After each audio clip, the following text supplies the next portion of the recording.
ইন্নাল্লাহা ওয়া মালাইকাতাহু ইউসাল্লুনা আলান নাবী ইয়া আইয়ুহাল্লাযীনা আমানু সাল্লু আলাইহি ওয়া সাল্লিমু তাসলিমা। সবাই মুহাব্বতের সহিত দুরূদ ইব্রাহিম পড়ি। আল্লাহুম্মা সাল্লি আলা মুহাম্মাদিন ওয়া আলা আলি মুহাম্মাদ কামা সাল্লাইতা আলা ইব্রাহিম ওয়া আলা আলি ইব্রাহিম ইন্নাকা হামিদুম মাজিদ। আল্লাহুম্মা বারিক আলা মুহাম্মাদিন ওয়া আলা আলি মুহাম্মাদ কামা বারাকতা আলা ইব্রাহিম ওয়া আলা আলি ইব্রাহিম ইন্নাকা হামিদুম মাজিদ।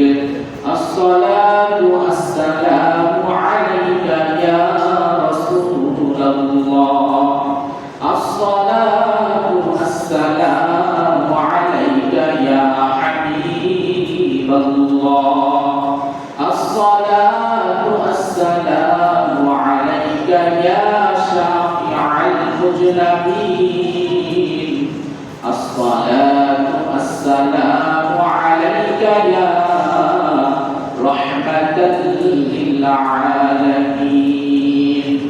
الحمد لله সকলেই বলি আলহামদুলিল্লাহ। আল্লাহ পাক রব্বুল আলামিনের লাখ কোটি শুকরিয়া যে মহান রব আমাকে আপনাকে সপ্তাহের একটা দামি দিন, সপ্তাহের ভিতরে দামি দিনটায় সব থেকে দামি জায়গায় আল্লাহ তাআলা আমাকে আপনাকে নিয়ে আসছেন। যে আল্লাহ তাআলার নিকট আমরা আরেকবার কালিমা শুকর আদায় করি আলহামদুলিল্লাহ। আমরা দুনিয়াতে যখনই আসছি সবাই একদিন আবার চলে যেতেই হবে। আর আমরা সবাই কম বেশি গুনাহগার, কেউ গুনাহ কম করি, কেউ বেশি করি। তা আল্লাহ তাআলাও আমার আপনার জন্য বিশেষভাবে অনেক দিক থেকে সাথ দিয়েছেন। যেমন আল্লাহ রাসূল সাল্লাল্লাহু আলাইহি ওয়াসাল্লাম বলেন, কুল্লু বানি আদম খাতা ওয়া খায়রুল খাতাইনা তাওয়াবিন। যে প্রত্যেক বনি আদমই গুনাহগার, কিন্তু তার ভিতর থেকে উত্তম হলো যারা তাওবা করে। প্রত্যেক বনি আদম আমরা সবাই কি কম বেশি গুনাহ করি, এর ভিতরে উত্তম তারা যারা আল্লাহর কাছে কি করে তাওবা করে। গুনাহ কারো কম হচ্ছে, কারো বেশি হচ্ছে, কারো সগীরা হচ্ছে, কারো কাবিরা হচ্ছে।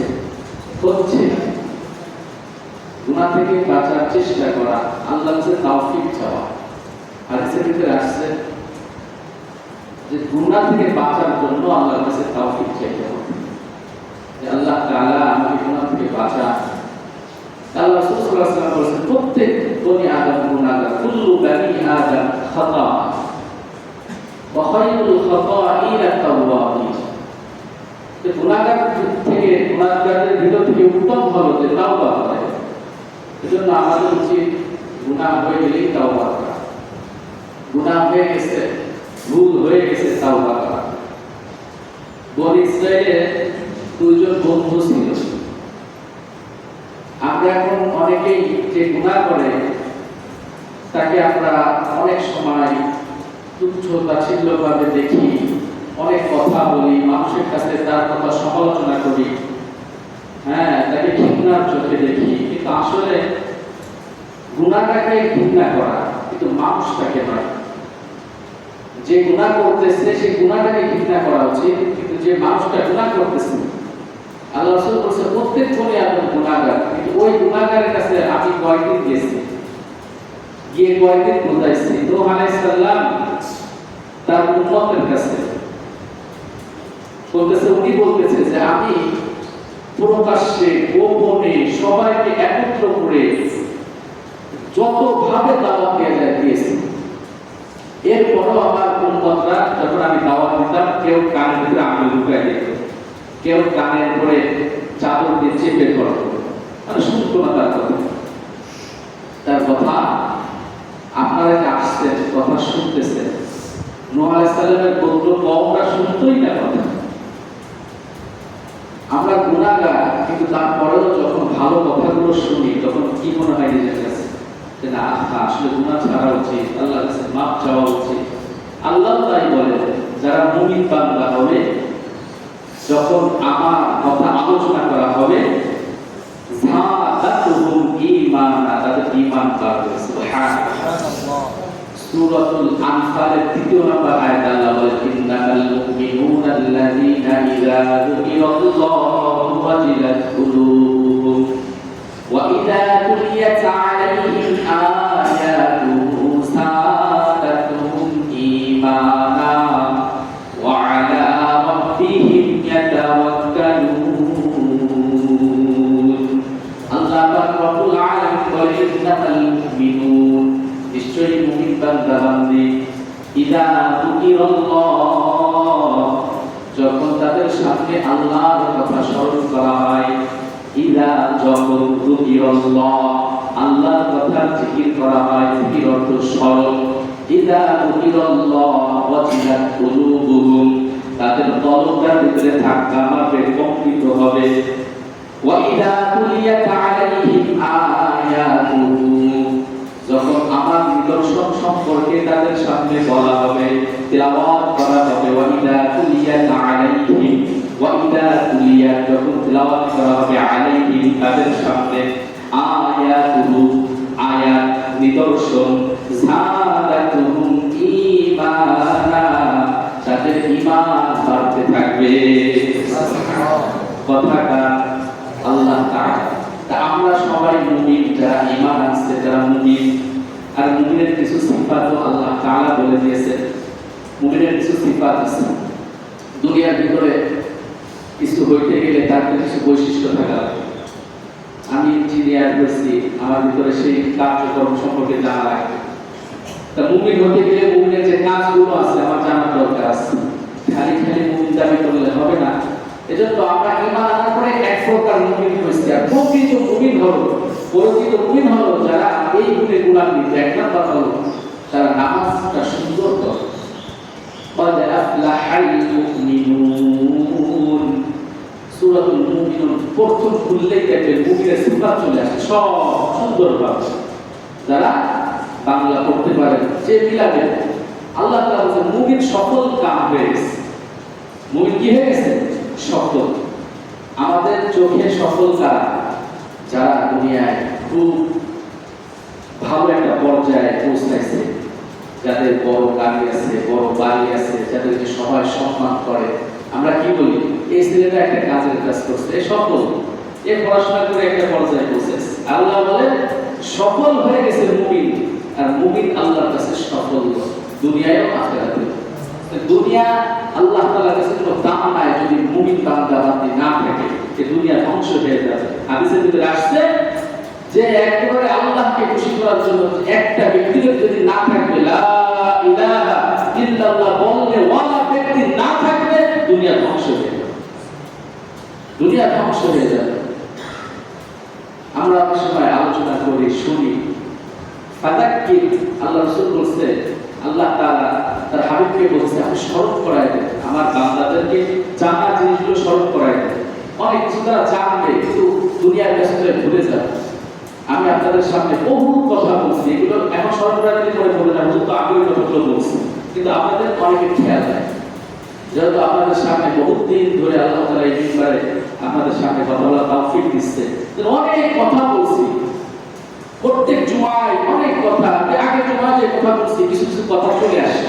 এই জায়গায় আমি বসছি এমন না যে আমি একদিন যা যা দেখে আসছি সব বলতে পারবো। হাদিসের ভিতরে আসছে, যখন এই আমানতের জায়গা, এরপর একটা আমানত, এখানে যখন কোনো বান্দা আল্লাহকে সন্তুষ্ট করার জন্য বসবে, আল্লাহ তাআলা তার ব্রেনের ভিতরে, তার মেধার ভিতরে যেগুলো সেট করে দেবে, তার জবাব থেকে সেগুলোই বের হবে।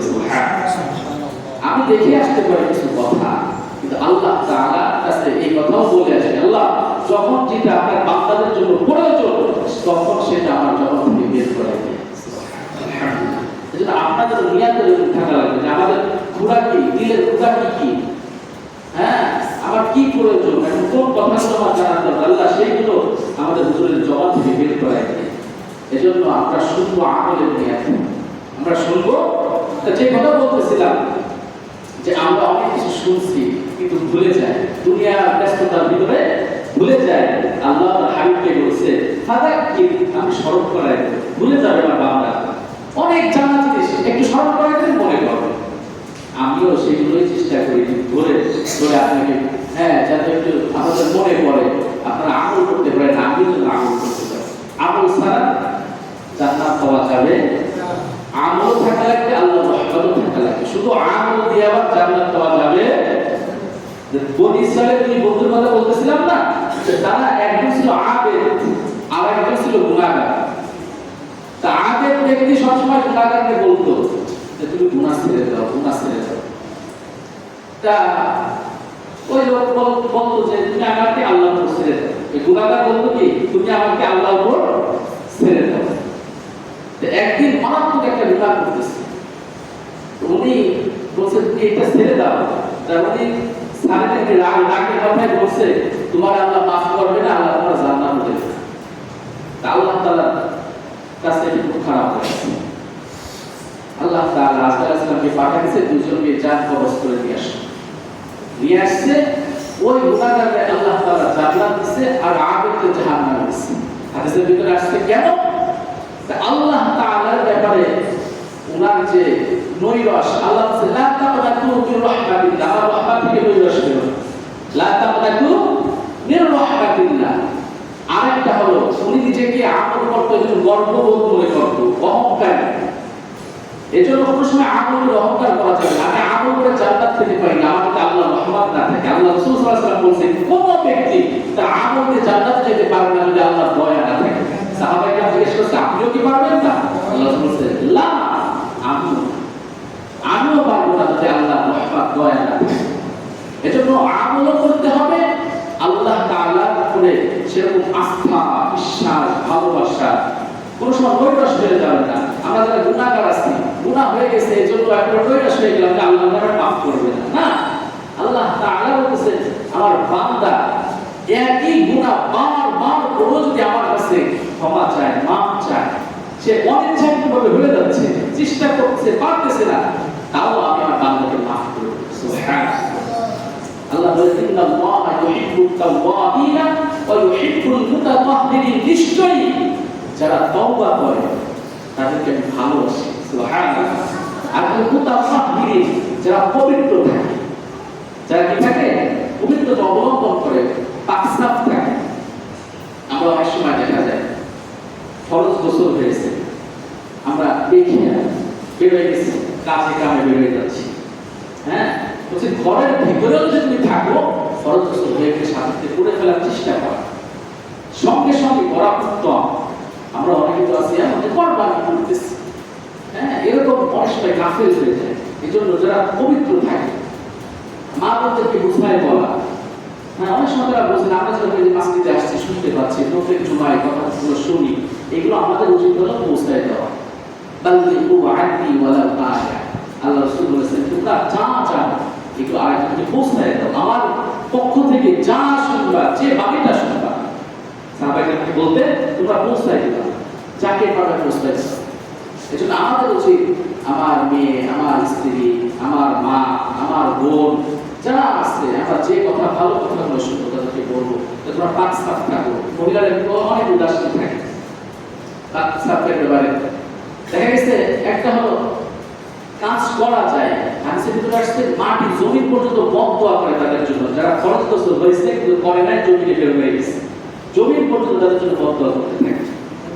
এজন্য আমরা সবাই খেয়াল করি, আল্লাহ তাআলা বলেছেন ইন্নাল্লাহা ইউহিব্বুত তাওয়াবিন। নিশ্চয়ই আমি ভালোবাসি যারা তাওবা করে, ওয়া ইউহিব্বুল মুতাতাহহিরিন। এবং আমি ভালোবাসি তাদেরকে যারা পবিত্রতা অবলম্বন করে। আমরাও তাওবা বেশি বেশি করব, পবিত্র থাকার চেষ্টা করব। পেশাব করছি, টিস্যু ব্যবহার করি, এদিকে আমরা অনেক উদাসীন। এসে হাদিসের ভিতরে আসছে সব থেকে কবরের ভিতরে আযাব তাদের বেশি হবে যারা পেশাব পায়খানা থেকে অপরিষ্কার থাকবে, নাপাকি থেকে অপরিষ্কার পবিত্র থাকবে না, তাদের কবরের ভিতরে আযাব বেশি হবে। আল্লাহ রাসূল সাল্লাল্লাহু আলাইহি ওয়াসাল্লাম একজন সাহাবাকে নিয়ে যাচ্ছেন, আল্লাহ রাসূল একটা কবরের সামনে গিয়ে দাঁড়িয়ে গেছেন। আল্লাহ রাসূল সাল্লাল্লাহু আলাইহি ওয়াসাল্লাম বলছেন, সাহাবারা তোমরা কি জানো এই কবরে কেমন আযাব হইতেছে? সাহাবারা বলছে, আল্লাহু আ'লাম, আল্লাহ এবং আল্লাহর রাসূল ভালো জানেন।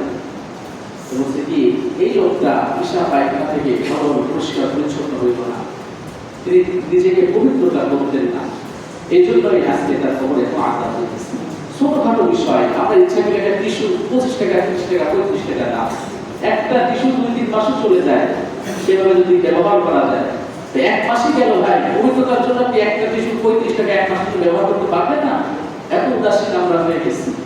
আমরা জিজ্ঞেস করি ভাই নামাজে আসেন, কিন্তু আমার কাপড়টা পাক নাই, নামাজে আসতে পারতেছি কেন? এই জবাব থেকে কেন এই কথা বের হবে? মুসলমান আল্লাহ বলছে এরকম মুতাকাফফিরিন, আমি পবিত্র যারা থাকে তাদেরকে ভালোবাসি।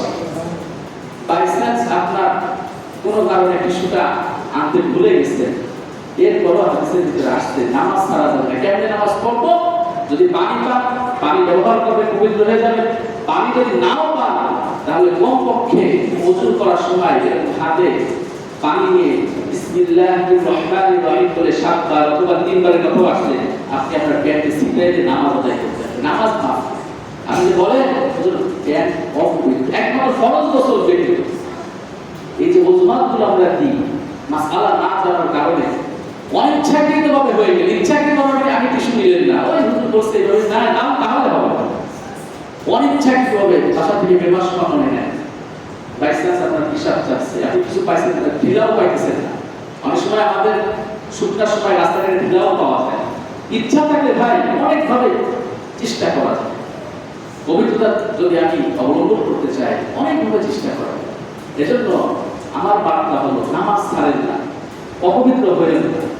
এই অজুহাতটা দেখায় না যে হুজুর কেন অপবিত্র, বলতে নিজের কাছে খারাপ লাগে। নামাজ যেখানে আল্লাহ তাআলা আমাকে করে ডাকতেছে, কে ডাকে বলে? আল্লাহ ডাকে। মুয়াজ্জিন সাহেব কার কথা বলে? আল্লাহর কথা বলে। আল্লাহু আকবার, আল্লাহ সবচেয়ে বড়। তার জবানকে আল্লাহর কথা আপনাকে স্মরণ করাই দিতেছে। বুঝতে হবে আমাকে আল্লাহ তাআলা ডাকতেছে। এখানে মুয়াজ্জিন সাহেব তো একটা ওসিলা, ডাকতেছে আমার আল্লাহ তাআলা। হাইয়া আলাস সালাত, আমাদের দিকে আসো। হাইয়া আলাল ফালাহ, কল্যাণের দিকে আসো। নামাজ পড়লে কল্যাণ। আযান হচ্ছে যে ব্যবসা বন্ধ করা যাবে না, নামাজে গেলে যদি 10টা কাস্টমার চলে যায়, আল্লাহ তাআলা বলেছে নামাজের ভিতরে কল্যাণ। তুমি নামাজ পড়ো, ওই 10 টাকা না, আমি 20টা দিতে পারি কাস্টমার। এই ইয়াকিন থাকা লাগে। আমার ইয়াকিন নাই, আমাদের এখন ইয়াকিন নাই। আমরা শুধু শুনি আর এখান থেকে বের হয়ে যায়। এজন্য আমলে নিয়াতে শোনা, আল্লাহ তাআলা আমারও কবুল করুন। আমার তো শুধু বলা পর্যন্ত না থাকে, আপনাদের শোনা পর্যন্ত না থাকে, আমলে পরিণত করতে পারি ইনশাআল্লাহ। তো যে কথা বলতেছিলাম যে আমরা তাওবা বেশি করব আর পবিত্রতা অবলম্বন করব। আল্লাহ রাসূল সাল্লাল্লাহু আলাইহি ওয়াসাল্লাম তাই বলতেছে প্রত্যেক বনি আদম গুনাহগার। এই গুনাহগারদের ভিতর থেকে সবথেকে উত্তম হলো যে তাওবা করে। এজন্য আজকে আলোচ্য বিষয় হলো যে গুনাহ হয়ে গেছে তাওবা করব। গুনাহ হয়ে গেছে তাওবা করব এমন না এখন গুনাহ করতেছি পরে তাওবা করব। আরে আপনি সময় না পান, কোরআনের ভিতরে আসছে ওয়ালাইসা বিত-তাওবাতু লিল্লাযিনা ইয়া'মালুনা আস-সাইয়্যাত হাত্তা ইযা হাদারা আহাদাহুল মাউত ক্বালা ইন্নী তুবতুল আন ওয়ালাল্লাযিনা ইয়ামুতুনা ওয়া হুম কুফফার উলাইকা আ'তাদনা লাহুম আযাবান আলীমা। সূরা নিসা আল্লাহ তাআলা বলছে ওয়ালাইসা বিত-তাওবাতু লিল্লাযিনা ইয়া'মালুনা আস-সাইয়্যাত। কেউ যদি এরকম হয়ে যায় যে গুনাহ করতে করতে করতে করতে তার মৃত্যু চলে আসছে, কিন্তু সে তাওবা করে না, হাত্তা ইযা হাদারা আহাদাহুল মাউত, মৃত্যু পর্যন্ত পৌঁছায় গেছে, ক্বালা ইন্নী তুবতুল আন, উনি তখন তাওবা করা শুরু করছে। আল্লাহ তাআলা এই তাওবা কবুল করবেন। মৃত্যুর সময় তাওবা আল্লাহ কবুল করেন। মৃত্যুর সময় যখন একেবারে মৃত্যুর কাছে পৌঁছে গেছে, তখন যদি কেউ বলে আল্লাহ আমাকে মাফ করে দেন, আল্লাহ আমাকে মাফ করে দেন, কোরআনের ভিতরে বলছে ওয়ালাইসা বিত-তাওবাতু লিল্লাযিনা ইয়া'মালুনা আস-সাইয়্যাত হাত্তা, যখন ইযা হাদারা, হাজির হয়ে গেছে, আহাদাহুল মাউত, মৃত্যু হাজির হয়ে গেছে, ক্বালা ইন্নী তুবতুল আন, তখন উনি বলতেছে আমাকে মাফ করছে। আল্লাহ তাআলা বলছে আমি তো সময় দিচ্ছি। এই জন্য অনেকে আমাকে শয়তানে ধোঁকা দেয়। কেমন ধোঁকা? যে আর কিছুদিন পরে তাওবা করো, আর কিছুদিন পরে নামাজ পড়ো, আর কিছুদিন পরে দাঁড়িয়ে রাখো, আর কিছুদিন পরে পুরোপুরি সুন্নাতের ভিতরে আসবো। এই কিছুদিন করতে করতে মৃত্যু হাজির হয়ে যায়। যখন আপনার অল্লাযীনা ইয়ামুতুনা ওয়া হুম কুফার, কাফের অবস্থা যদি মৃত্যুবরণ করা লাগে, উলাইকা আ'তাদনা লাহুম আযাবান আলীমা। আল্লাহ তাআলা স্মরণ করেছেন অনেক যন্ত্রণাদায়ক শাস্তি তাদের জন্য আমি প্রস্তুত করেছি। উলাইকা আ'তাদনা লাহুম আযাবান আলীমা। এজন্য আসলে যখন যেটা করার সময় তখন সেটা করার দরকার। আজকের কাম কাল করার না, আজকের কাজ কালকের জন্য না রেখে আজকের কাজ আজকেই করুন, আজকের নামাজ আজকেই পড়েন না ভাই। কেন অপেক্ষা করতেছেন? কার জন্য অপেক্ষা করতেছেন? আল্লাহ হুকুম কেউ আপনারটা করে দেবে না। দুনিয়ার কাজ একটা একটা করে দিতে পারে, কিন্তু আল্লাহ যে হুকুমগুলো আছে এটা কেউ কাউকে করে দেবে। এজন্য আমরা সবাই কম বেশি গুনাহ সবার হয়ে যায়, গুনাহ সবার হয়ে যায়, কিন্তু গুনাহ থেকে বাঁচবো কিভাবে? সঙ্গে সঙ্গে তাওবা করে নেব। আর তাওবার কিছু গুনাহগুলি আছে এবং তাওবা করার আগে যে সমস্ত কাজ সুন্দরভাবে করে তাওবা করার দরকার সেগুলো আমরা আজকে জানবো ইনশাআল্লাহ। শুধু তাওবা এমন না আস্তাগফিরুল্লাহ আস্তাগফিরুল্লাহ আস্তাগফিরুল্লাহ, এর অর্থ আল্লাহ আপনার কাছে মাফ চাচ্ছি, কিন্তু এর আগে কিছু জিনিস আছে। এক নাম্বার, শুনি আমি যে গুনাহটা করছি, অতীতে যে গুনাহটা হয়ে গেছে আমার দ্বারা, এর জন্য নিজেকে ছোট মনে করা। কি মনে করা? ছোট মনে করা। নিজেকে আল্লাহর কাছে একেবারে জানলা আমার ভুল হয়ে গেছে, নিজেকে আল্লাহর কাছে সঁপে দেওয়া, একেবারে নিজেকে ছোট মনে করা। আমরা যখন একটা পিতা মাতার কাছে হোক, কারোর কাছে একটা কাজ করে দিলে তার সামনে যাইতে কি মনে হয়? ছোট লাগে, যে হ্যাঁ সে কি বলবে। এইভাবে আল্লাহর সামনে আল্লাহ আমার ভুল হয়ে গেছে, মাথা নত করে দেওয়া ভাষা এক নাম্বার। দুই নাম্বার হলো যে সকল ফরজ ওয়াজিব ছুটে গেছে, আপনার নামাজ কাজা হয়ে গেছে, এখন ওই নামাজটা কাজাটা আদায় করে আল্লাহর কাছে মাফ চাওয়া। ফরজ ওয়াজিব বেতনের নামাজ ছুটে গেছে, বেতনের নামাজ কাজা আদায় করা আপনার জন্য ওয়াজিব, এটা আদায় করতে হবে। আপনি এগুলো কাজা করবেন। এখন কথা হলো জীবন তো বহুত নামাজ কাজা হয়ে গেছে, এখন এটা কেমনে করবো? আমি তো জানি না আমার ফজরের জীবনে কত ওয়াক্ত নামাজ ছুটে গেছে, জোহরের কত ওয়াক্ত নামাজ ছুটে গেছে। তাহলে আজ থেকে আপনি নিয়ত করেন, ফজর হোক, জোহর হোক, আসর হোক, নামাজের যখন আসবে তখন নামাজের আগে অথবা পরে যখনই সময় পাবেন আল্লাহর কাছে শুরু করে দেন একটা খাতা বানান। জান্নাতে যাওয়ার জন্য একটু কষ্ট করেন ভাই, হায়াতের যে 60-70 বছরের জন্য কত কষ্ট করি, জান্নাতে যাওয়ার জন্য একটা খাতা বানান না, এর জন্য তো আল্লাহ মাফ করে দিতে পারে। বলেন না ঠিক কিনা বলেন? এর জন্য তো আল্লাহ খুশি হয়ে যেতে পারে। আল্লাহ কানে কিভাবে মাফ করবে? একটা খাতা বানাইলেন যে আজকে জোহরের সময় আসি বলেন আল্লাহ আমার জীবনের প্রথম জোহরের ফরজ নামাজ যেটা ছুটে গেছে সেটা কাজা আদায় করতেছি, আল্লাহু আকবার। বাসায় গিয়ে ওটা লিখে রাখতেছে তোমার জীবনের প্রথম জোহরের কাজা আদায় করছে। দ্বিতীয় দিন এসে বলে আল্লাহ দ্বিতীয় যে কাজাটা আদায় আমার জীবন থেকে ছুটে গেছে আমি সেটা আদায় করতেছি, আল্লাহু আকবার। এইভাবে করে করে করে যদি আপনি এখন থেকে শুরু করে দেন, এমন তো হতে পারে যে আপনার কাজাও আদায় হয়ে গেছে, বরং নফলও আদায় হয়ে গেছে। হতে পারে কি পারে? এই জন্য এইভাবে যদি শুরু করে দেন তাহলে আপনার একটা সিস্টেম যে আপনি জানেন না কত ওয়াক্ত নামাজ ছুটে গেছে।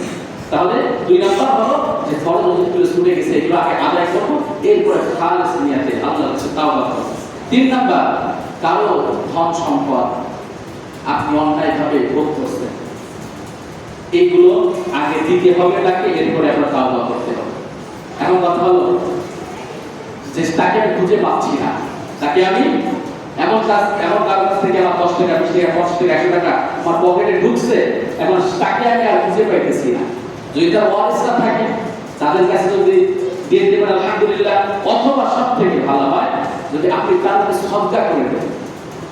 হয় সে ইন্তেকাল করছে, এখন আল্লাহ যখন সদকা করবেন আল্লাহকে বলবেন আল্লাহ অমুক ব্যক্তির টাকাটা এটা সওয়াবের, আপনার কোনো সওয়াবের জন্য করবেন না, এখন তার জন্য যে তার টাকা আমি একজনকে একটা মিসকিন অসহায়কে আপনি তার জন্য দিয়ে দিন। কথা বুঝাইতে পারছি? সে যদি বেঁচে থাকে তাকে দেওয়া লাগবে, সে যদি না থাকে তাহলে কি করতে হবে? এইভাবে করে আদায় করে দিতে হবে। তারপরে আপনি আল্লাহর কাছে তাওবা করলে আল্লাহ সেই তাওবা কবুল করবেন। 4 নম্বরে কাউকে হাতে বা মুখে কষ্ট দিয়েছেন, কাউকে হাতে বা মুখে কষ্ট দিয়েছেন, তার কাছ থেকে মাফ চাইতে হবে। এগুলো হকুল ইবাদা, হকুল বান্দার হক। আপনি একজনকে মুখে কষ্ট দিয়েছেন, হাত দ্বারা কষ্ট দিয়েছেন, এখন এমন কষ্ট পাইছে আপনি বেশি মাফ করতে পারেন, তার কাছে মাফ চাইতে হবে, এরপরে আল্লাহর কাছে তওবা করতে হবে। 5 নম্বরে ভবিষ্যতে এই সমস্ত গুনাহ করব না, এই নিয়ত পাক্কা নিয়ত করতে হবে। ভবিষ্যতে এই গুনাহ করব না, এই পাক্কা নিয়ত করে তওবা করতে হবে। 6 নম্বরে নিজেকে আগে যেমন গুনাহের ভিতরে রাখছিলেন এখন তেমনই ভাবে আল্লাহর গোলামি মাধ্যমে সাজাইতে হবে। এই 6টা জিনিস যদি আমার আপনার ভিতরে চলে আসে তাওবার আগে আল্লাহ রাসূল সাল্লাল্লাহু আলাইহি ওয়াসাল্লাম বলেছেন আল্লাহ তাআলা অবশ্যই তার তাওবা কবুল করবেন ইনশাআল্লাহ। আর বারবার ইনশাআল্লাহ গুনাহ কম বেশি সবার আসতে পারে, গুনাহ নিয়ে যেন আমরা কবরে না যাই, আমরা গুনাহ থেকে পরিষ্কার পরিচ্ছন্ন হয়ে আল্লাহর কাছে মাফ চেয়ে আল্লাহ থেকে সারা দিব ইনশাআল্লাহ। আল্লাহ তাআলা আমাদের সবাইকে কবুল করুন, বলেন আমিন। যে কথাগুলো আল্লাহ তাআলা আমার জবান থেকে বের করলো আগে আমাকে আমল করার তৌফিক দান করুন, আপনাদের সবাইকে কবুল করুন। সুবহানাল্লাহি ওয়া বিহামদিহি, সুবহানাল্লাহি ওয়া বিহামদিকা, আশহাদু আল্লা ইলাহা ইল্লা আনতা, আস্তাগফিরুকা ওয়া আতুবু ইলাইক। সুন্নাত মাসআলা থেকে তারা